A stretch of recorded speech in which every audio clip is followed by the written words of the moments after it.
Welcome back. So at this point you've probably watched video number 2, so you know how to finish your drawing, transfer the drawing to linoleum, and start cutting your linoleum block for printing.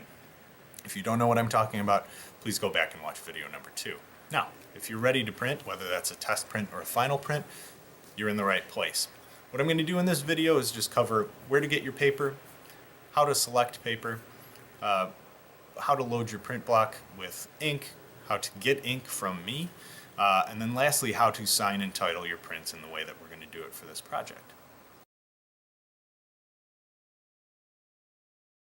If at any time during class you would like to do a test print, just let me know. And what we'll do is we'll just print to see where you are. So I'm going to actually test print this one now, so you can see how things are going. And then, excuse me, my throat's getting dry from all this talking. I'm going to test print this one now, so you can see what it looks like with what I have cut. And then I'll do some other prints just to show you kind of how printing works, what the procedures are for that when we're doing it in the classroom. So what you are looking at right now is a piece of plexiglass, and this is what we use to put our ink on for the printmaking project. So I have a jar of turquoise ink here, and when you need ink, please just come see me, and I will get a piece of plexiglass ready for you with some ink on it, and you can start inking and printing. But what I'll do is I'll put a large smear, basically, of ink up at the top of the plexiglass, and I will give you this in the color that you've asked for, and a brayer. But now you need to know what to do once you take it. So what you're going to do is just dab the brayer in that pile of ink up at the top. You do not want to just go because that's going to be way too much ink, and you're just going to end up with several prints that you can't use because there's too much ink on the brayer. So I'm going to dab in the ink at the top, and then down at the bottom of the plexiglass here, I'm going to roll the ink out. This is a brayer. It is not a rolly thingy. It is not a roller. So what you're going to do is roll the ink out down here at the bottom, and your goal is not to paint the plexiglass, as fun as that would be, but your goal is to cover the brayer as completely as possible with ink. Now you might be noticing a sticky sort of sound as I'm rolling the brayer. This is the sound you want to hear. If you don't hear a sticky sound and your brayer is just making lines in the ink as you're rolling it, you've got too much ink. You have so much ink that the brayer can't even spin as it's rolling. Likewise, if you're not hearing any sticky sound, that could also mean you don't have enough ink. So just make sure that you hear this sort of characteristic sticky sound. And you just want to roll until the brayer looks like it's completely covered. Now some of my brayers are kind of old, like this one has an indent in it and a couple spots where the brayer is damaged and the ink can't stick to it. And that's okay. You want it to be covered as much as possible. So here's my wolf, and I'm going to take the brayer and I'm going to roll the ink out onto it. If you need to go back and roll some more onto the brayer, do it. But what you want is to give it a full, even coat of ink over the entire brayer, so make sure that you get it around the edges and the corners and that it's hitting everything. Now in this case we're going to call it a test print because I just want to see how things are going and I'm not quite finished cutting. So what I'll do is I'll just get some paper to test print with. I'm going to use just plain white. Now you have two options when you're getting ready to print. Option one is to try to float the paper down on top of the print block. Personally, this is what I like to do when I print. It's a little bit harder to make sure that your print is centered and in the right place. Your other option is to actually pick up the print block and put it down onto the paper. Either way, do whatever works best for you. I'm going to do the floating the paper down way. Now what you need to do after you get the paper down on the print block, I would say first just gently press with your hand.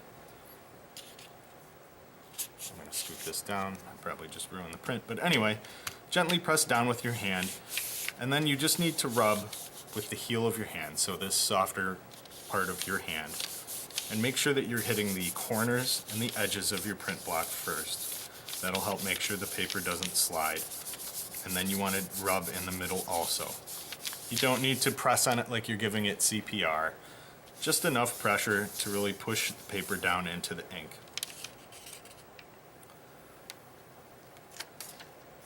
If all goes well, what you'll end up with is a print where you'll see the ink stuck to those areas that I left flat, and then the areas that I've cut out are white. Now as a test print, I would look at areas and make sure that I'm seeing everything that I want to see. I would look just personally at my own print here and say, I need to extend some of these white lines out so there's not a black outline around this section. I think that looks a little weird. Obviously I need to finish cutting my tree in the background, but for the most part the wolf is looking the way that I wanted it to. So a test print can show you areas that you still need to cut or areas that you need to try to fix. The last thing I said I was going to show you guys is how to sign your prints. So the way we do that is with a pencil down at the bottom. You're going to first, in the left side, and again this should be within the boundaries of the actual print, you'd put the title. So I'm going to call mine Wolfie. How cute. And along the right side, up to the right edge of what you printed, you're going to sign your name. And then in the center, in the form of a fraction, you're going to number your print. So since this is my first print, I would label it number 1 out of 5. The second print you make would be 2 out of 5, and so on and so forth until print number 5, which would be 5 out of 5. So that is how to make a single print and how to sign and title it. Alright, so you've cut your print block and you're ready to print. What you need to do next is select some paper. So as we talked about with the example project, you're going to need to have 4 pieces in 4 different colors. So the way to do that is just come over here to the 7th grade section on the counter, and I'll have all these colors of paper pre-cut for you. You just take the 4 that you want and bring them back to your table and go from there. Next I'll cover how to get ink. Alright, you're likely at the point where you've chosen your paper and you're ready to begin printing. And the last thing I want to show you guys is just some common printing problems and printing errors that you'll see. So this one on the left it's not a perfect print, but it's an acceptable print. For the most part, you can see all of the thin lines around the outer edges inside of the wolf. There are very few spots like up here where it's a little bit cloudy, and the print is centered and straight on the paper. This one over here obviously was laid down at an improper angle, and so if you have a print that's this out of whack, I would say please reprint.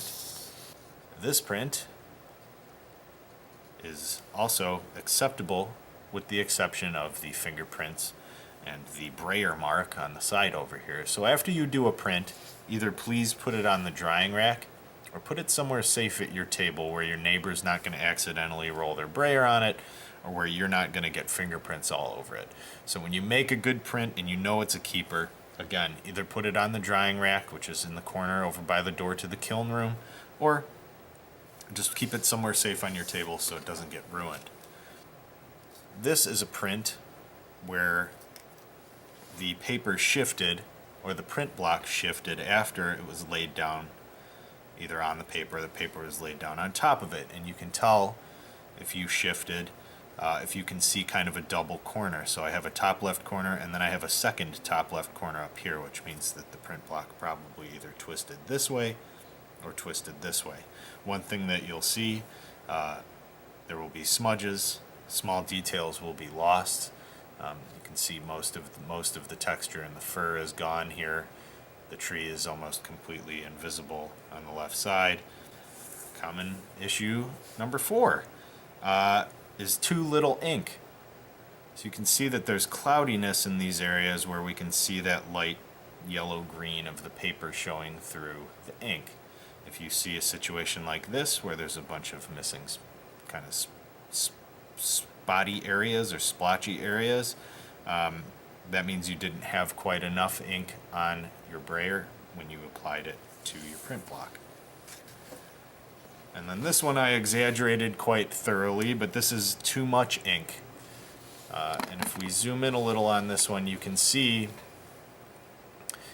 sort of where the outlines are of the smaller details that I put onto my print block. But one thing you'll notice is that the ink actually filled in those small details. So if you're cutting very small details and you use too much ink, what will happen is it will just fill in, and instead of the ink just sticking to where you cut, it starts ending up inside of all the notches that you cut into the linoleum, and then, well, you've got a big mess on your hands. So those are just some issues to look out for. Again, when you have a good print, if you want to sign it right away, to remember it's title in the bottom left, fraction form in the center, you write the number,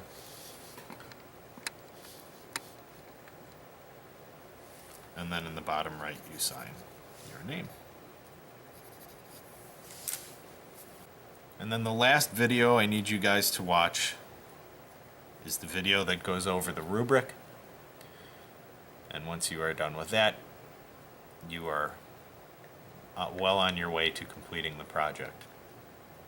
But please watch the rubric video. One requirement is that you take a sample rubric, and I would like you to grade one of the student projects that is hanging in the classroom. Thanks, and I'll see you in class.